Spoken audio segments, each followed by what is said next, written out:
తిరిగి బీసీ న్యూస్కి స్వాగతం. ఇష్టపడి చదివితే అన్ని రంగాల్లోనూ ప్రతిభ కనబరచవచ్చునని రాష్ట్ర public accounts committee chairman Bhimavaram MLA Pulaparthi Ramanjaneyulu అన్నారు.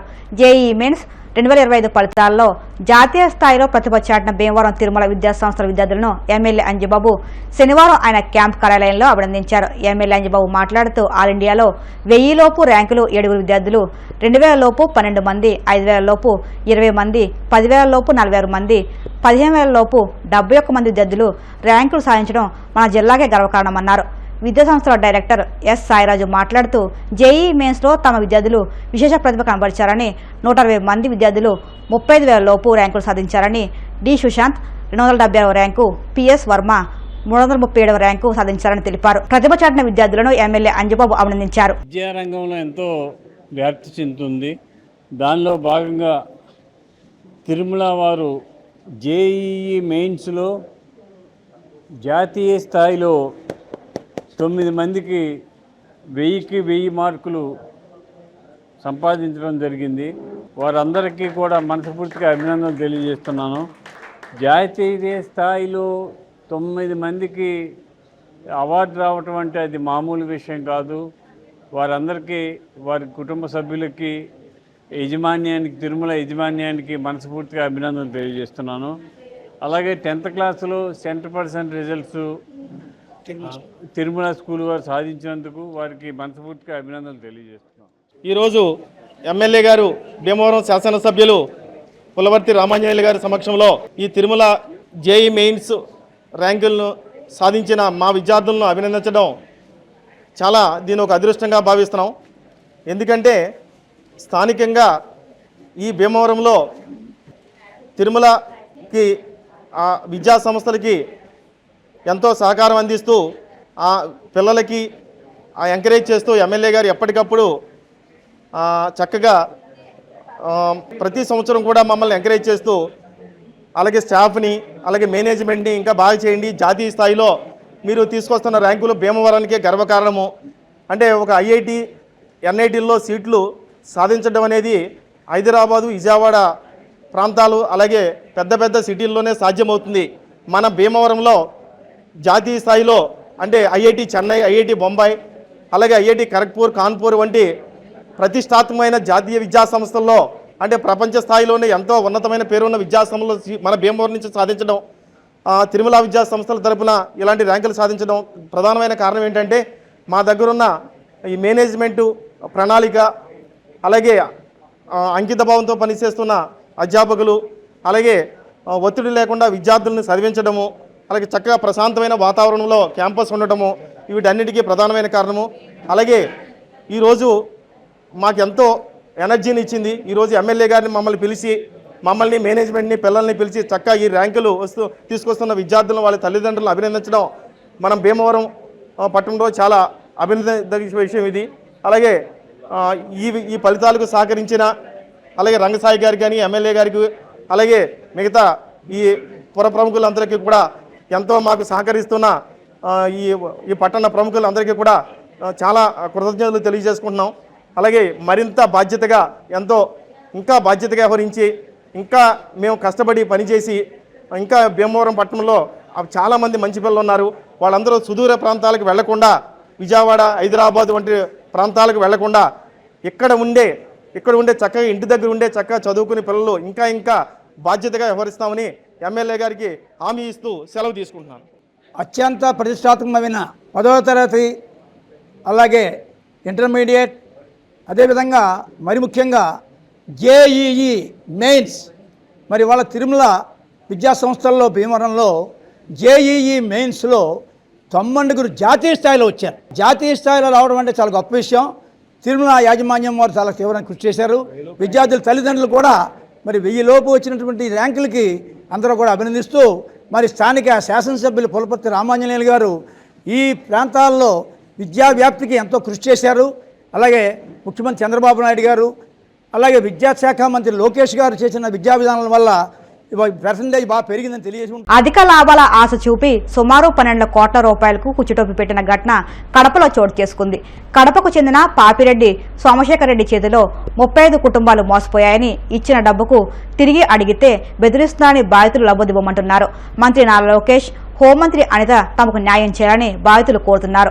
పెట్టుబడి పెట్టిన వారిలో జగదీశ్వర్ రెడ్డి అనే వ్యక్తి ఆత్మహత్య చేసుకోగా మరొకరు ఆత్మహత్యాయత్నానికి పాల్పడి చికిత్స పొందుతారని బాధితులు తెలిపారు.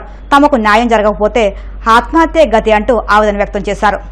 నగర్లో ఉండే పామిరెడ్డి సోమశేఖర్ రెడ్డి, వాళ్ళ నాన్న పామిరెడ్డి వెంకటరమణారెడ్డి, వాళ్ళ అన్న పామిరెడ్డి గంగిరెడ్డి, వాళ్ళ తమ్ముడు నీలకంఠం రెడ్డి, సోమశేఖర్ రెడ్డి వాళ్ళ గర్ల్ ఫ్రెండ్ కమలాపురం మండలం కోకటం ఊరికి చెందిన చెన్నం నిరంజని, వీళ్ళందరూ కలిసి నన్ను మభ్యపెట్టి మాటలతో డబ్బులు ఇన్వెస్ట్మెంట్ చేసి షేర్ మార్కెట్లలో మీకు రిటర్న్స్ వస్తే కొంచెం ప్రాఫిట్ ఇస్తానని చెప్పి నా దగ్గర నా ఫ్యామిలీ దగ్గర నా మిత్రులతోనూ నా బంధువులతోనూ ఇన్వెస్ట్మెంట్ చేయించినారు.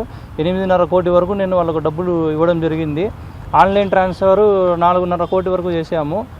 కొంతమేర వాళ్ళ ఇంట్లో ఫ్యామిలీ సమక్షంలోనే నేను డబ్బులు ఇవ్వడం జరిగింది. వాళ్ళ అమ్మ, వాళ్ళ అన్న, వాళ్ళ తమ్ముడు ముందరనే డబ్బులు ఇవ్వడం జరిగింది.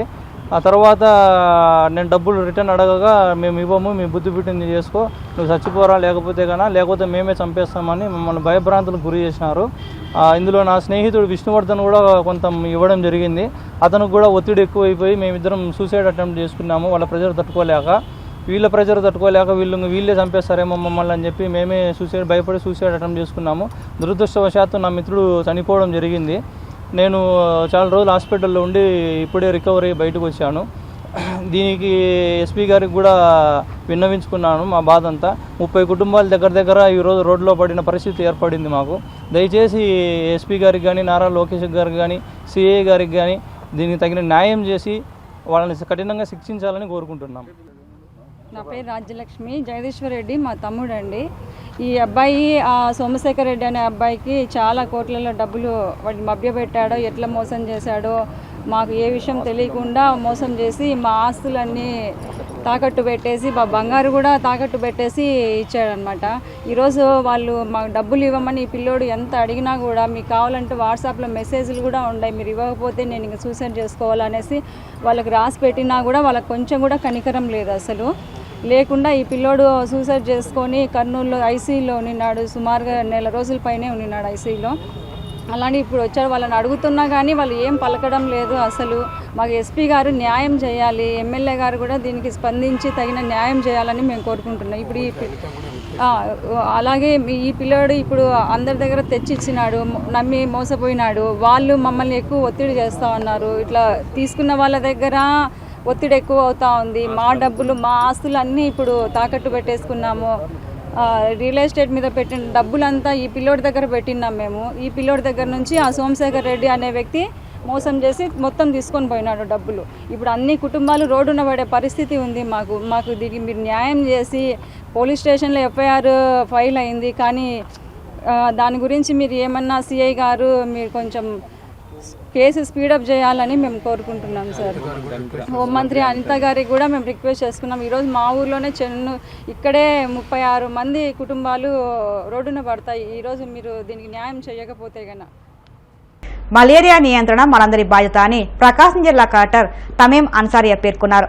ప్రపంచ మలేరియా దినోత్సవం పురస్కరించుకుని ఒంగోలు కలెక్టర్ కార్యాలయం వద్ద నిర్వహించిన అవగాహన ర్యాలీని కలెక్టర్ జెండా ఊపి ప్రారంభించారు. ఈ సందర్భంగా ర్యాలీలో పాల్గొన్న వారితో మలేరియా నియంత్రణ ప్రతిజ్ఞ చేయించారు. అనంతరం కలెక్టర్ మాట్లాడుతూ ప్రతి ఏటా ఏప్రిల్ 25వ తేదీన మలేరియా నివారణ దినోత్సవం జరుపుకుంటున్నామని, మలేరియా వ్యాధి గురించి ప్రజలకు అవగాహన కల్పించే లక్ష్యంతో ఈ ర్యాలీ నిర్వహిస్తున్నామన్నారు. మలేరియా వ్యాధి నిర్ధారణ, సకాల చికిత్స వంటి వాటితో నియంత్రించవచ్చునన్నారు. జిల్లాలోని అన్ని ప్రాథమిక ఆరోగ్య కేంద్రాల్లో మలేరియా నిర్ధారణ సౌకర్యాలు, చికిత్సకు అవసరమైన ఏర్పాట్లు ఉన్నాయని ఆమె తెలిపారు. అందరికీ నమస్కారం. ప్రపంచ మలేరియా దినోత్సవం ఏప్రిల్ 25th ప్రతి సంవత్సరం జరుపుకుంటున్నాము. ఆ క్రమంలో ఈ సంవత్సరం మలేరియా అంతం మనలోనే అనే థీమ్తో ప్రపంచ మలేరియా దినోత్సవం ఈరోజు జరుపుకుంటున్నాము. దీనికి ఒక ముఖ్య ఉద్దేశం ప్రజల మధ్యలో మలేరియా గురించిన ఒక అవగాహన కల్పించడం, అదేవిధంగా ప్రివెన్షన్, ఇయర్లీ సిమ్టమ్స్ని డిటెక్ట్ చేయడం, తర్వాత టైమ్లీ ట్రీట్మెంట్ ఇవ్వడం. దీన్ని ముఖ్య ఉద్దేశంగా పెట్టుకుంటూ ఈరోజు మలేరియా గురించి అవేర్నెస్ క్రియేట్ చేయడానికి అవేర్నెస్ ర్యాలీ, అదేవిధంగా డోర్ టు డోర్ క్యాంపెయిన్ కూడా స్టార్ట్ చేయబోతున్నాము. ప్రజలకు ఏదైనా మలేరియా రిలేటెడ్ సిమ్టమ్స్ వచ్చిన వెంటనే పక్కన ఉన్న పిహెచ్సికి వారు వెళ్ళి వారు ఇమీడియట్గా ట్రీట్మెంట్ చేసుకోవాలి. అదేవిధంగా దీన్ని ప్రివెంట్ చేయడానికి ఎక్కడ ఎక్కువ హై రిస్క్ ఏరియాస్ ఉన్నాయో అక్కడ ఆ ఏరియాస్ని గుర్తించి అక్కడ ఎక్కువ యాంటీ లార్వల్ ఆపరేషన్స్ కానీ ఫాగింగ్ ఆపరేషన్స్ కానీ Panchayati Raj department, health department, municipal administration department కలిసికట్టుగా పనిచేస్తారు. అదేవిధంగా ట్రీట్మెంట్ కోసం కూడా అన్ని పిహెచ్సిస్లో, సిహెచ్సిస్లో దానికి కావాల్సిన ర్యాపిడ్ డయాగ్నోస్టిక్ టెస్ట్ కిట్ కానీ అదేవిధంగా ఏసీటీ అన్ని విధాల సదుపాయాలు అరేంజ్ చేయడం జరిగింది. ప్రజలు అందరూ కూడా దీని గురించి అవగాహన తీసుకుంటూ మీరు అప్రమత్తంగా ఉండాలి. దోమల నుంచి మిమ్మల్ని మీరు రక్షించుకోవడానికి దానికి కావాల్సిన మస్కిటో నెట్స్ కూడా మీరు ఉపయోగించాలని ఈ సందర్భంగా కోరుతున్నాను. అందరూ కూడా డిపార్ట్మెంట్ నుంచి ఏ సలహాలు మీకు ఇచ్చి ఉన్నారో దాన్ని మీరు పాటించాలని కోరుతున్నాను. Thank you. వార్తలు ముగించే ముందు ముఖ్యాంశాలు మరొక్కసారి. విశాఖని అన్ని విధాలుగా అభివృద్ధి చేసి ఆర్థిక రాజధాని ప్రమాణాలకు అనుగుణంగా తీర్చిదిద్దుతాం. జిల్లా ఇన్ఛార్జి మంత్రి డోలా బాల వీరాంజనేయ స్వామి స్పష్టీకరణ.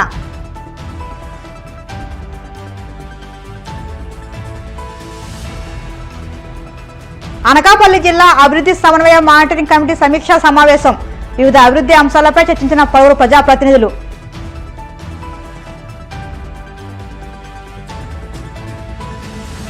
దాట్ల శ్రీదేవి మెమోరియల్ ట్రస్ట్ సేవలు అభినందనీయం.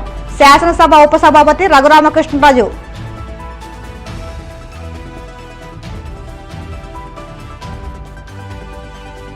జేఈ మెయిన్స్ లో ప్రతిభ చూపిన తిరుమల విద్యా సంస్థల విద్యార్థులను, ఎస్ఎస్సీలో ప్రతిభ కనబరిచిన భాష్యం శ్రీ విద్యా స్కూల్ విద్యార్థులను అభినందించిన భీమవరం ఎమ్మెల్యే అంజిబాబు.